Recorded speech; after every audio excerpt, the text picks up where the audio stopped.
I collected coins for months to buy movie tickets, but when I handed them over with excitement, they said they already watched it with someone else yesterday. Oh, I need to tell someone this. Anyone. Because the silence is eating me alive and I can't look at it in the mirror anymore. 3 months ago I was that guy, know the one. Happy relationship, decent job, planning a future with the woman I thought I'd marry. Sarah had been saving coins in this old mason jar for months, literally counting quarters and dimes like some kid saving for candy. She was so excited about this new movie that was coming out, some romantic drama she'd been talking about since the trailer dropped. Every night she'd dump her change into that jar, grinning like it was the most important thing in the world. Just 2 more weeks and we'll have enough for tickets and popcorn, she'd say, shaking the jar like it held treasure.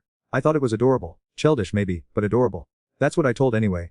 What I didn't tell her was how that childish excitement was starting to grate on me. How I was getting tired of her wide-eyed enthusiasm about everything. How Melissa from work had been texting me, and how those texts were getting more interesting than anything Sarah had said in months. Melissa was different, sophisticated. She didn't save coins in jars or get excited about rom-coms. She talked about real things, adult things.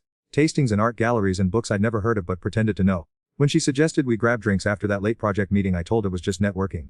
When she leaned closer across the table, laughing at my jokes, I told it was harmless. When she put her hand on mine and said she'd always found me attractive, I told Sarah would never know. The next morning I woke in Melissa's apartment with the taste of betrayal in my mouth and my phone buzzing with texts from Sarah. Good morning. Jar's almost full. Can't wait for our movie date. I deleted the messages without responding. For 2 weeks I lived in this horrible split reality. Sarah at home counting her coins and talking about our movie date. Melissa at work, giving me these knowing looks and sending me photos I had no business receiving. I was drowning in guilt, but also, God help me, I was enjoying the thrill of it. The secret, the feeling that I was more interesting, more desirable than boring domestic with Sarah made me feel. I kept telling I'd end it with Melissa. I'd come clean to Sarah. I'd make it right, but I didn't. The night before Sarah's movie date, Melissa called. Hey handsome, wanna catch that new movie everyone's talking about? I already got tickets. I knew which movie she meant. I knew exactly which movie. I can't, I said, but my voice was weak. I have plans with Sarah tomorrow. Cancel them. She whispered. Live a little. So I did. I looked at Sarah sitting on our couch with that jar of coins, practically vibrating with excitement about tomorrow, and I lied. I told her I had to work late, that we'd have to postpone. The disappointment on her face should have broken me. Instead I felt relieved. Maybe next weekend, she said, trying to hide how crushed she was. Sure, next weekend. The movie was terrible. Sitting next to Melissa in that dark theater, I kept thinking about Sarah's jar of coins, about how she'd been looking forward to this for months.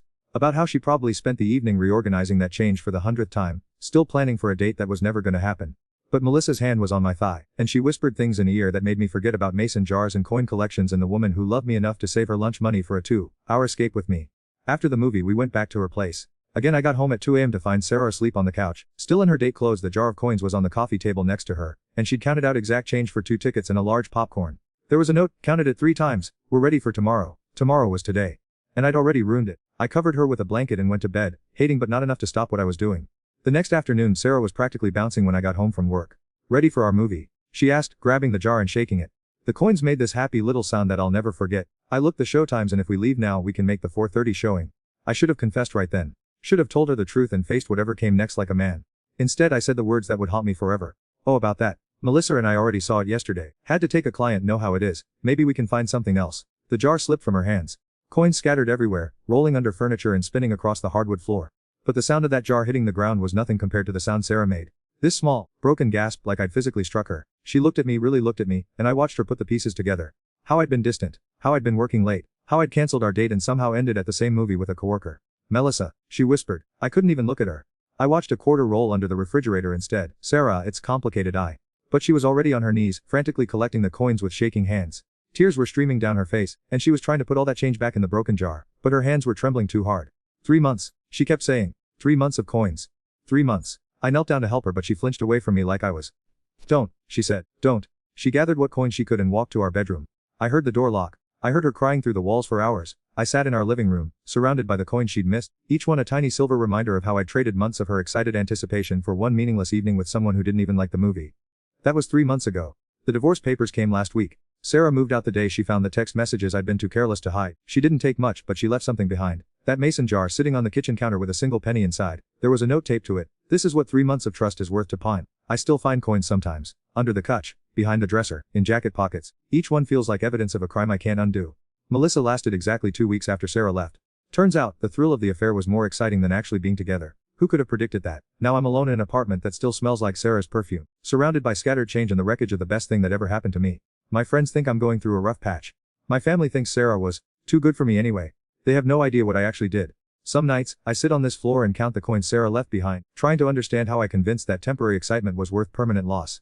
I keep thinking about that moment when the jar fell. How she looked at me like she was seeing a stranger. How she whispered my name like it was a question she was afraid to know the answer to. The worst part, I can't even say I regret the affair because of guilt or morality or love. I regret it because I lost everything for absolutely nothing, and now I have to live with the fact that I'm exactly the kind of person who would break someone's heart over pocket change and lies. I thought the worst part was over. I thought losing Sarah was rock bottom. I was wrong. Sarah didn't just leave quietly like I somehow expected her to. I guess I thought she'd pack her things, maybe send me some angry texts, and we'd both move on with our lives. Clean break, mutual silence. But Sarah wasn't the same person who used to save coins in jars. The woman who walked out of our apartment was someone I'd never met before. Someone harder. Someone who'd learned that the man she trusted was capable of things she never imagined, and she wasn't going to protect my reputation the way I'd hoped. It started small. Our mutual friends began acting weird around me. Jake stopped inviting me to poker nights. Emma, Sarah's best friend, blocked me on everything. When I asked Jake what was going on, he just shook his head and said, "Dude, we all know." Know what? About Melissa, about the movie, about everything. My stomach dropped. Sarah told. She didn't have to tell us much. Emma saw the text messages before Sarah blocked number. Screenshots have been making the rounds. Screenshots. Of course there were screenshots. I tried to explain but Jake held his hand. Look man, I've known for 8 years, I never thought we're that guy. But those messages, he shook his head. Sarah was saving coins for months and were sending that woman pictures. Do you have any idea how that looks? I did now. The messages were worse than I remembered. Reading them through my friend's eyes, through Sarah's eyes, I saw what I really was. The jokes about Sarah being clingy. The complaints about her childish movie obsession. The photos Melissa had sent that I'd clearly encouraged. But the worst one, the one that Emma apparently saved and sent to everyone, was from the night I went to see the movie with Melissa. At the theater with the interesting woman while girlfriend counts pennies at home. Finally feel like I'm living again. I don't remember writing that. I was probably. But there it was, in my own words, proof that I wasn't just unfaithful, I was cruel. Within a week our entire social circle knew everything. The coin jar became a symbol. People started referring to the whole situation as pulling a coin jar, meaning to destroy something precious over nothing. Work got worse. Melissa, as it turned out, was not the discreet professional I thought she was. After she dumped me, she apparently felt no obligation to keep our affair quiet. She told her work friends who told their friends, who told their friends. The story spread through our office like a virus, getting more detailed with each telling. By the time it reached HR, it included details that weren't even true, but the core facts were devastating enough. We're not going to terminate, my manager said during our meeting. But this situation has created an uncomfortable work environment. We're transferring to the downtown branch, the place where careers go to. No chance for promotion, no interesting projects, just filing reports and watching the clock. Is that really necessary? I asked. Had an affair with a colleague and then broadcast it to half the office, she said flatly. Melissa showed me some of those messages. The ones where complained about girlfriend's pathetic movie savings. That's not just unprofessional, that's character evidence, like I was on trial. I guess I was. The transfer meant a longer commute, less pay and working with people who'd already heard the story and decided I was exactly the kind of person who would mock someone for saving coins while cheating on them. My first day there, someone had left a handful of pennies on my desk with a note. In case need to save for some integrity. But the professional humiliation was nothing compared to what happened with Sarah's family. Sarah's mom, Linda, had always treated me like a son. She invited me to family dinners, remembered my birthday, asked about my job like she actually cared about the answers. When Sarah and I started talking about marriage, Linda pulled me aside and told me how happy she was that Sarah had found someone who truly appreciated her. Someone who truly appreciated her. The day after Sarah moved out, Linda called me. Not to scream or lecture but to ask one simple question. Why? I tried to explain the distance I'd been feeling, the excitement of someone new, the way Melissa made me feel sophisticated and worldly. Linda listened in silence. When I finished, she said, "Do you know what Sarah did the day she started that coin jar?" I didn't. She called me, so excited she could barely speak. She said, "Mom, I found the perfect movie for me and him to see together. It's everything he likes, action, romance, good reviews, but I want to pay for it. I want to save my own money and surprise him with a perfect date night." My throat closed. She spent 3 months saving coins because she wanted to give something special. And turned that into a joke to tell another woman. The line went quiet. "Lido, I'm sorry, I know I messed. But, no," she said firmly. "Don't get to be sorry to me, get to live with what did. And get to know that my daughter, who used to believe in fairy tales and happy endings, now checks her boyfriend's phone every night and cries when she thinks no one's looking. Her boyfriend. She's seeing someone. A good man who thinks her coin-saving stories are charming instead of pathetic. Funny how that works," she hung. Sarah was seeing someone. Of course she was. Someone who appreciated the things I'd mocked. Someone who probably thought her quirky habits were endearing instead of embarrassing. I spent that night staring at the ceiling, imagining Sarah telling her new boyfriend about the coin jar. But in my imagination, he smiled when she told the story. He thought it was sweet. He probably offered to help her save for their dates instead of complaining about it to other women. The worst part was realizing that Linda was right. I hadn't just cheated on Sarah. I'd taken her trust, her excitement, her genuine joy in simple things, and I'd weaponized it. I'd used her love against her in conversations with another woman. I'd turned her into a punchline. 2 months after Sarah left, I ran into her at the grocery store. She looked different, lighter somehow, happier. She was with a guy I didn't recognize, tall, kind face, the type who probably saved coins with her instead of mocking her for it. She saw me first. For a moment we just stared at each other across the produce section. Then she walked over. "How are?" she asked, and I could tell she genuinely wanted to know. Not because she missed me, but because she was the kind of person who asked that question and meant it, even to people who destroyed her trust. I started, then stopped. How was I? Lonely. Ashamed, working a job I hated because I'd torpedoed my reputation. Living in an apartment full of coins that reminded me daily of what I'd thrown away. "I'm fine," I lied. She nodded like she knew I was lying but wasn't gonna call me on it. "This is David." she said, gesturing to the man beside her. He extended his hand with a smile that seemed genuinely friendly. No hostility, no judgment. Davis, nice to meet, David said. Sarah's told me a lot about. I looked at Sarah in panic. What had she told him? She seemed to read my expression. I told him were important to me for a long time. That's all. That's all. No details about the affair. No stories about the coins. No screenshots of my cruel messages. She'd protected my reputation with the man she was dating now, even after everything I'd done to her. Standing there in that grocery store, watching Sarah with someone who clearly adored her, I finally understood what I'd really lost. Not just a girlfriend. Not just a relationship. I'd lost someone who saved coins for months to make me happy. Someone who protected my reputation even after I destroyed her trust. Someone who asked how I was doing and genuinely cared about the answer, even after I turned her love into material for another woman's entertainment. I'd lost the kind of person who still treated me with kindness in a grocery store, while I could barely look at in the mirror. Well, Sarah said after an awkward pause. We should get going. Take care. Okay. I watched him walk, David's hand gently resting on Sarah's back, Sarah leaning into him naturally comfortably, the way she used to lean into me. That night I found counting coins again, all the ones Sarah had left behind, plus the new ones that kept appearing in my pockets and car and couch cushions. But this time, I wasn't trying to understand my decision. I was trying to figure out how to live with being the kind of man who would break someone's heart over pocket change, and how to accept that the woman who'd loved me enough to save that change was never ever coming back. It's been 6 months since Sarah left. I keep thinking I've hit bottom, and then the floor gives way again. Last week I got an invitation in the mail. Cream-colored cardstock, elegant script, the kind of thing Sarah always said she wanted for her own wedding someday. Sarah Michelle Thompson and David Michael Chen request the pleasure of company. My hands were shaking so hard I could barely read the date. 3 months from now. Spring wedding. Probably outdoors, knowing Sarah. She always said she wanted to get married when the flowers were blooming. I stared at that invitation for 2 hours. Why would she invite me? Was this some kind of cruel joke? Some twisted form of closure? Then I saw the note tucked behind the invitation, written in Sarah's careful handwriting. I know this might seem strange, but we're part of my for 3 years. The good parts matter too. Don't have to come but are invited if want to be there. Even now. Even after everything, she was still being kind to me. I called in sick to work that day and spent it walking around the city, carrying that invitation like evidence of my own inadequacy. Everywhere I went I saw couples. Happy couples. Couples sharing headphones on the bus. Couples arguing playfully over restaurant choices. Couples doing all the mundane, beautiful things Sarah and I used to do before I decided it wasn't enough. That evening, I did something I'd been avoiding for months. I went to our old coffee shop. Sarah and I used to go there every Sunday morning. She'd order the same thing, vanilla latte, extra hot, no foam, and I'd tease her about being predictable. She'd laugh and say predictable was underrated, that there was beauty in knowing exactly what made someone happy. Predictable is safe, she'd say. Predictable is reliable. Predictable means someone cares enough to remember. I thought that was boring then. Now I'd give anything to be someone's predictable Sunday morning. The barista, Kelly, recognized me when I walked in. She'd seen Sarah and me together dozens of times over the years. Hey stranger, she said with a smile that faded when she realized I was alone. Where's Sarah? Haven't seen two in forever. We're not. I started, then stopped. How to explain that destroyed something good because we're bored? We broke palm. Kelly's face fell. I'm sorry, guys seem so happy together. She was always showing me pictures of date nights, talking about how thoughtful we're. Thoughtful. The word hit me like a punch to the stomach. Well, I said, unable to meet her eyes. Things change. I ordered Sarah's usual out of some twisted sense of nostalgia and sat in our old corner booth. The one where she used to spread out her crossword puzzle and ask me for help with the hard clues. Where she'd show me funny videos on her phone and laugh so hard she'd snort, which always made me laugh too. Sitting there with her vanilla latte growing cold in front of me, I remembered something I'd forgotten. The way Sarah used to look at me during those Sunday mornings. Like I was fascinating, like my jokes were actually funny, like the mundane fact of my existence was enough to make her weekend perfect. When was the last time anyone looked at me like that? When was the last time I'd looked at anyone like that? My phone buzzed. A text from my brother, heard through mom, that got invited to Sarah's wedding. Going, of course my mother knew. Sarah had probably called her personally. Sarah always loved my family more than I deserved. I didn't answer the text. Instead I drove to my parents' house. Mom was in the kitchen naturally. She took one look at me and knew something was wrong. Look terrible, she said, pulling out a chair. Sit, eat something. Sarah's getting married, I said without preamble. Mom nodded. She called to tell me, such a sweet girl, always thinking of others. She invited me to the wedding. Of course she did. That's who Sarah is. I put my head in my hands. I don't understand her. After everything I did, why would she want me there?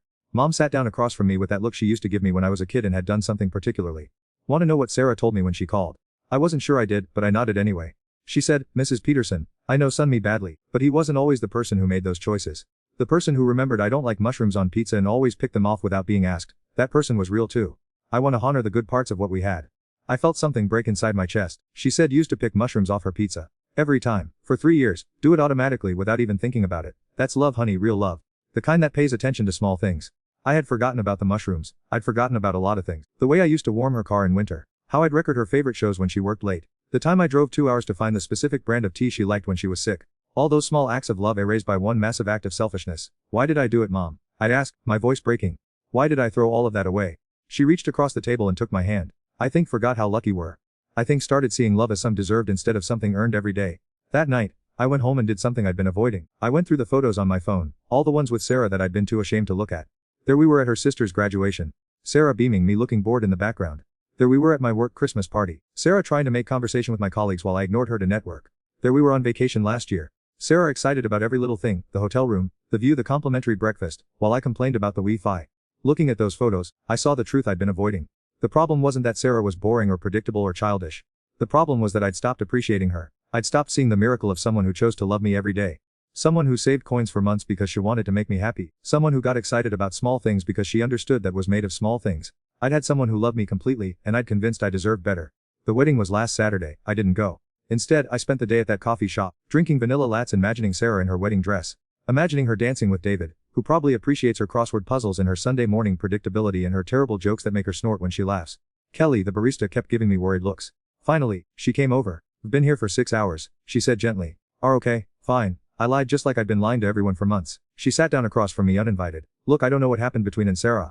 But she used to talk about all the time. How'd remember little things about her. How'd make her laugh. How safe made her feel. Safe, there was that word again. She made sound like we're her person. No, her forever person." "Yeah, well," I said, staring into my fourth cold lat. "I guess I wasn't as good at being someone's forever person as I thought." "What happened?" I almost didn't answer. But sitting there in our old booth surrounded by the ghost of what we used to be, I found telling Kelly everything. The affair. The movie. The coins. The text messages that turned was love into a punchline. When I finished, Kelly was quiet for a long time. "Know what's funny?" she finally said. "Sarah came in here a few weeks ago, with her fiancé, and she ordered 2 vanilla lattes, extra hot, no foam." My heart stopped. I asked if she was converting him to her drink, and she laughed. Said no, that was just something she did with her ex. But David heard her order and said, "Like vanilla lattes?" "I'll have to remember that." Kelly looked at me with something like pity. He was taking notes about her coffee order like it was the most important information in the world. Like he wanted to learn everything about what made her happy. I sat there processing that. David memorizing Sarah's coffee order. David probably picking mushrooms off her pizza without being asked. David treating her quirks like treasures instead of annoyances. David being the man I used to be before I forgot how lucky I was. That was 3 months ago. The wedding happened. Sarah's married now. Happy from what I hear through mutual friends who still talk to her. I still work at the downtown branch. Still live alone in an apartment that feels too big and too quiet. Still find coins everywhere in jacket pockets, under couch cushions, rolling around the floor of my car. I've started keeping them in a jar. Not because I'm saving for anything. I don't have anyone to save for anymore. But because every coin I find reminds me of what I had and what I owe away. Last week I was at the grocery store, the same one where I'd run into Sarah and David, when I heard a familiar laugh from the next aisle. My heart jumped before I remembered that Sarah doesn't shop here anymore. She's probably moved to David's neighborhood. They probably have their own grocery store now, their own routines, their own inside jokes. But it made me think about something. About how many Sunday mornings I have left. How many chances to be someone's predictable, reliable, mushroom-picking person. How many opportunities to learn someone's coffee order like it's sacred information. I don't think I deserve another chance. I think some mistakes are too big, too cruel, too revealing of who really are when think no one's watching.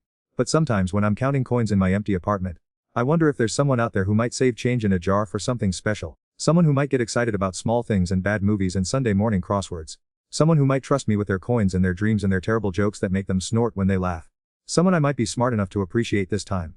But probably not, because the truth is, I'm still the same person who thought Sarah's love was boring, who turned her joy into mockery, who chose temporary excitement over permanent happiness.